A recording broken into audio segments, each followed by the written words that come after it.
बिस्मिल्लाहिर्रहमानिर्रहीम। अस्सलाम वालेकुम ख़वातीन व हज़रात। सूरज ग्रहण कब होता है या सूरज ग्रहण कब लगता है? ज़मीन पर सूरज ग्रहण उस वक्त लगता है जब चाँद दौरान गर्दिश ज़मीन और सूरज के दरमियान आ जाता है, जिसकी वजह से सूरज का मुकम्मल या कुछ हिस्सा दिखाई देना बंद हो जाता है।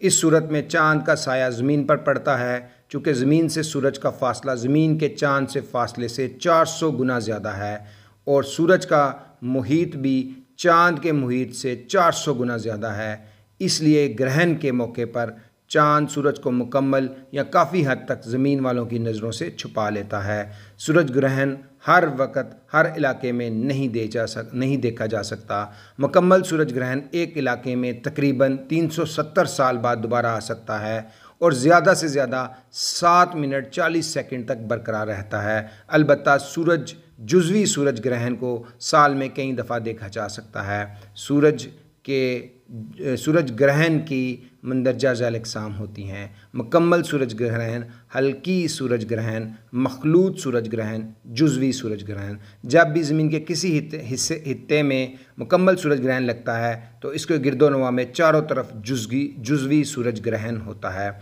मुकम्मल सूरज ग्रहण उस वक्त लगता है जब चाँद का फ़ासला ज़मीन से इतना कम हो कि जब वो चाँद के सामने आए तो सूरज मुकम्मल तौर पर चाँद के पीछे छुप जाए।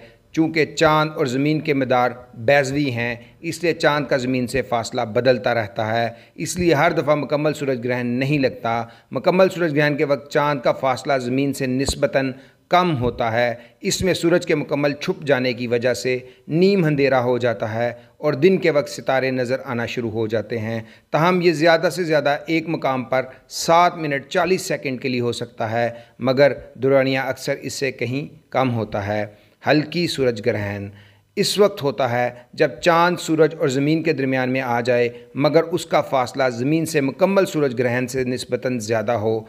इससे चाँद की जिसामत ज़मीन पर कम महसूस होगी और वह सूरज को मुकम्मल तौर पर छुपा नहीं सकता। उस वक्त अगर चाँद सूरज के बिल्कुल दरमियान में आ जाए तो उसका साया ज़मीन पर पड़ता है और हमें चाँद का सिर्फ वो हिस्सा नज़र आएगा जिसे चाँद नहीं छुपा रहा और उसकी शक्ल एक हल्के की तरह होगी। यूँ समझिए कि रोशनी का एक हल्का नज़र आएगा। बाज़ औक़ात सूरज ग्रहण इस तरह लगता है कि दुनिया के बाज़ हिस्सों में मुकम्मल सूरज ग्रहण नज़र आता है और बाज़ हिस्सों में हल्की, उसे मखलूत सूरज ग्रहण भी यानी हाइब्रिड सोलर एक्लिप्स कहते हैं, जो मरकज़ी सूरज ग्रहण की एक और किस्म है। इस सूरत में हल्की सूरज ग्रहण का हल्का बहुत बारीक होगा।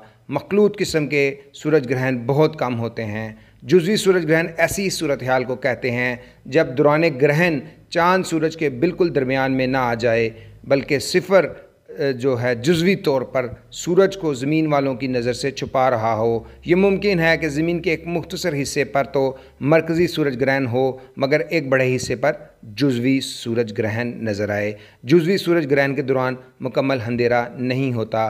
किसी भी चाँद ग्रहण और सूरज ग्रहण में 13.9 से 15.6 दिन का फ़र्क होता है। अमूमन चाँद ग्रहण इस्लामी महीने की 13, 14 या 15 तारीख को और सूरज ग्रहण इस्लामी महीने की 29 या 28 को होता है। सूरज ग्रहण के बाद एक नमाज़ पढ़ी जाती है जिसे सलात कसूफ़ या नमाज खौफ या नमाज आयात भी कहा जाता है। सूरज ग्रहण को कदीम और जदीद सब मज़ाहब में खुदा की निशानियों में से एक निशानी समझा जाता है। बाज़ मज़ाहब इसे मनहूस करार देते हैं और बाज़ के नज़दीक ये खुदा के नाराज़ होने की निशानी है। इस्लाम में इस साइंसी हकीकत को तस्लीम किया गया है। इस्लाम इस बात को मानता है कि सूरज और चाँद ग्रहण में अल्लाह ताला की 2 निशानियां हैं। इसमें किसी भी मौत की वजह से नहीं है, क्योंकि ज़माने जाहलियत में ये समझा जाता था कि किसी शख्स की मौत या बड़े हादसे पर सूरज या चाँद को ग्रहण लगता है। बड़े सगीर में लोगों का ख्याल है कि इस मौके पर हामला ख़वातीन छुरी वगैरह का इस्तेमाल ना करें,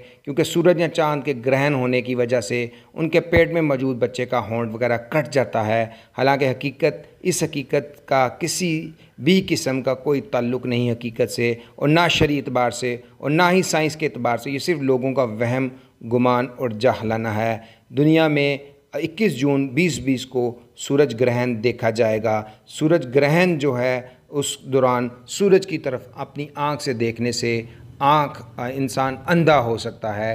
اس لیے سورج گرہن کو آپ اپنی آنکھ سے مت دیکھیں، بلکہ اس کے لیے جو اسپیشل ایکس ریز جو اسکرین موجود ہے اس کی مدد سے سورج گرہن کو دیکھا جا سکتا ہے۔ اس دوران جو سورج گرہن ہے، چونکہ یہ اللہ تعالیٰ کی نشانیوں میں سے 2 نشانیاں ہیں، اور یہ اس دنیا کے اس عظیم الشان نظام ہے جس میں آپ دیکھ سکتے ہیں کہ سورج کا وقت پر طلوع ہونا، غروب ہونا، چاند اور کروڑوں ستاروں کا خلا میں موجود ہونا، ہواؤں کا چلنا، سورج اور چاند سے روشنی کا ملنا، زمین کے اندر بے شمار خزانے اور زمین میں بڑے بڑے پہاڑوں کا موجود ہونا، بادلوں سے بارش کا ہونا، زمین میں پیداواری کی صلاحیت کا ہونا، پھلوں میں طرح طرح کے ذائقے کا پیدا ہونا، پانی اور آگ کا موجود ہونا، اسی طرح چرندوں، درندوں اور پرندوں کی بے شمار مخلوقات کا موجود ہونا، سب اس بات کی واضح دلیل ہے کہ ان کو پیدا کرنے والی کوئی نہ کوئی ذات ہے، ورنہ یہ سارا نظام کیسے اور کیوں قائم ہوگا؟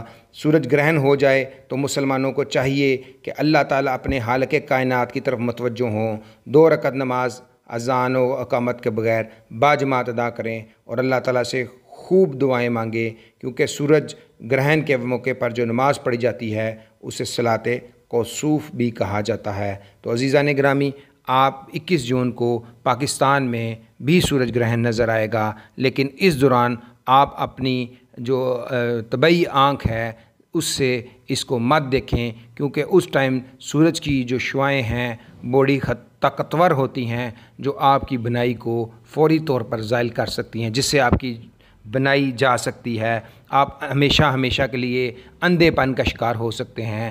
اس لیے کوشش کریں کہ دوران یہ 2 بجے تک یہ متوقع ہے، اس دوران جو سورج گرہن ہے کسی بھی وقت پر مکمل سورج گرہن ہوگا، اور کسی ٹائم پہ مخلوطی یا حلقی اور آخر پہ جزوی سورج گرہن ہوتے ہوئے یہ اختتام پذیر ہوگا 2 بجے کے قریب۔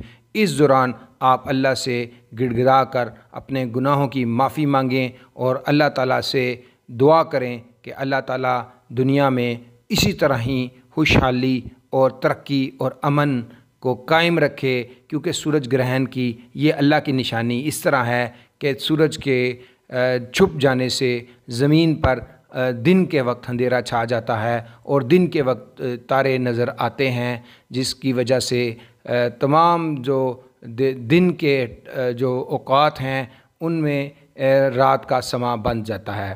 تو عزیزان گرامی، اللہ تعالی ہمیں اس کے برے اثرات سے اور تمام چیزوں سے بچائے۔ Thank you very much. السلام علیکم۔